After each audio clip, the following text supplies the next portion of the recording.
Assalamualaikum warahmatullahi wabarakatuh. Innal hamdalillahi nahmaduhu wa nasta'inuhu wa nastaghfiruhu wa na'udzu billahi min shururi anfusina wa min sayyiati a'malina. May yahdihillahu fala mudhillalah wa may yudlil fala hadiyalah. Asyhadu an la ilaha illallah wa asyhadu anna Muhammadan abduhu wa rasuluh. Amma ba'du.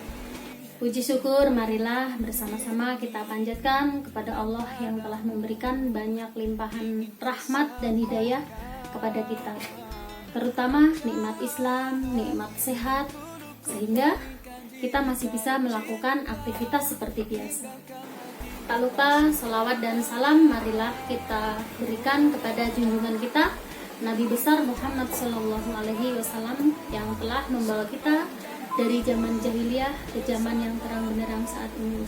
Nama saya Nani Purwaningdia, NIM 18620500044, kelas reguler plus, mata kuliah Pendidikan Agama Islam, dosen pengampu Bapak Aden Sudarman SAG MPD, Universitas Pancasakti Bekasi. Baik, dalam kesempatan ini saya mau mengkaji tentang kehidupan perkawinan dan keluarga, ya. Pengertian perkawinan. Perkawinan dalam istilah agama disebut nikah. Ialah melakukan suatu akad atau perjanjian untuk mengikatkan diri antara seorang laki-laki dan wanita untuk menghalalkan hubungan kelamin antara kedua belah pihak untuk mewujudkan suatu hidup berkeluarga yang diliputi rasa kasih sayang dan ketentraman, atau mawadah warohmah dengan cara-cara yang diridhoi oleh Allah Subhanahu wa Ta'ala. Pernikahan adalah sebuah komitmen hidup yang dijalani sepasang orang dalam menjalani kehidupan setelah menikah. Akan banyak konsekuensi dan gangguan yang dihadapi dengan pasangan untuk mempertahankan hubungan hingga maut memisahkan. Apalagi setelah adanya anak, tanggung jawab dan komitmen yang dibutuhkan menjadi lebih besar. Karenanya perlu komitmen yang besar bagi seorang yang ingin melangsungkan jenjang pernikahan dengan pasangannya. Pernikahan juga bukan semata hidup selamanya dengan pasangannya. Pernikahan akan diwarnai dengan kebahagiaan, kesedihan, dan berbagai macam masalah yang menguji pasangan untuk tetap bertahan. Banyak orang yang semata-mata mempersiapkan pernikahan secara fisik saja, namun tidak secara mental. Akibatnya, ketika banyak masalah yang muncul, mereka memutuskan untuk mengerjakan. Ini karena kurangnya pengetahuan mereka soal pernikahan itu sendiri. Lantas, apa sebenarnya rahasia pernikahan yang tidak banyak diketahui orang itu? Yaitu pernikahan yang stabil adalah mitos. Menurut survei dari 2000 perempuan yang sudah menikah, mengakui sempat berpikir untuk bercerai, tapi membatalkannya dengan berbagai macam alasan. Survei yang kedua mengklaim bahwa menikah sebelum usia 20 tahun meningkatkan resiko perceraian. Fakta yang ketiga, apakah Anda tahu berapa banyak waktu pasangan rata-rata menghabiskan waktu bersama setelah bekerja, nonton TV, bermain bersama anak-anak, mengerjakan hobi, menyelesaikan pekerjaan rumah, dan berjejaring sosial? Hanya 4-5 menit sehari waktu yang dihabiskan berdua oleh suami istri itu. 4. Orang yang belum menikah berpikir setelah menikah akan banyak waktu yang menyenangkan di kamar atau di dapur.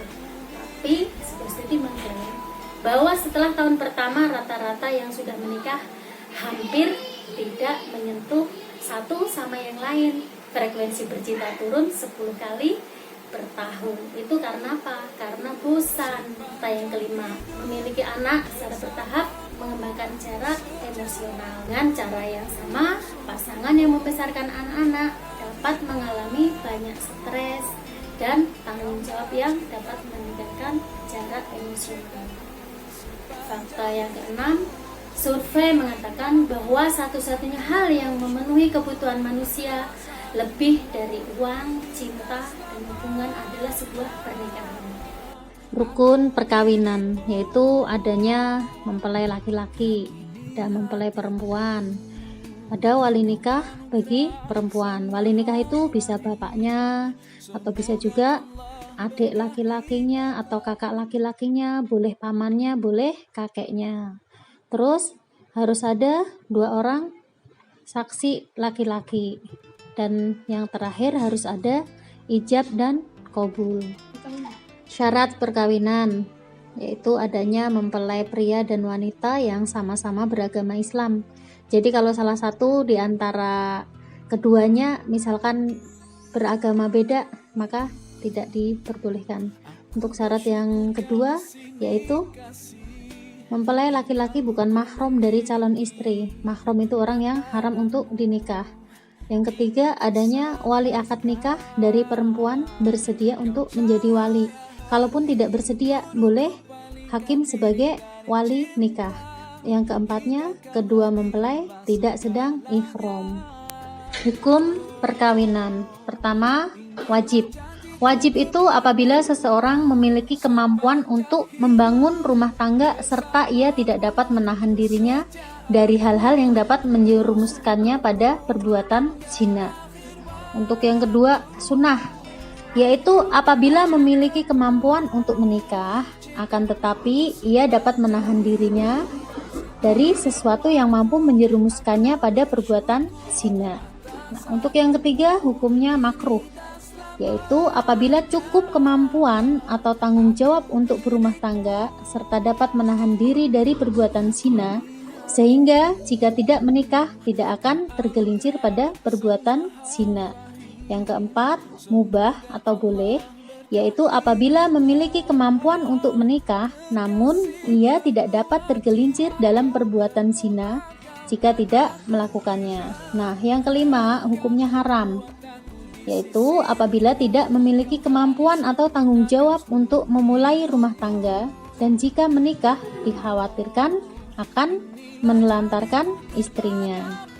Dalil dalam Al-Quran surat An-Nisa ayat 1. A'udzu billahi minasyaitonir rajim. Ya ayyuhan nasu taqu rabbakumul ladzi khalaqakum min nafsin wahidatin wa khalaqa minha zawjaha wa batha minhuma rijalan katsiran wa nisaa wattaqullaha alladzi tasaaluna bihi wal arham innallaha kana 'alaikum raqiba. Yang artinya, wahai manusia, bertakwalah kepada Tuhanmu yang telah menciptakan kamu dari diri yang satu, yaitu Adam, dan Allah menciptakan pasangannya, yaitu Hawa, dari dirinya, dan dari keduanya Allah memperkembangbiakkan laki-laki dan perempuan yang banyak. Bertakwalah kepada Allah, dengan namanya kamu saling meminta, dan peliharalah hubungan kekeluargaan. Sesungguhnya Allah selalu menjaga dan mengawasimu. Seperti yang sudah saya jelaskan, semua tadi dapat saya tarik kesimpulan bahwa menikah itu bukan hal yang mudah. Menyatukan dua insan yang saling berbeda karakter, berbeda latar belakang, untuk sama-sama satu berkomitmen untuk menjalin rumah tangga, rumah tangga yang dicontohkan oleh Rasulullah SAW, yaitu rumah tangga yang sakinah, mawadah, dan rahmah. Itu semua bisa terwujud apabila satu dengan yang lain saling memahami, saling bisa mengisi, saling bisa memberikan nasihat yang baik, bisa saling mewarnai. Demikian yang dapat saya sampaikan.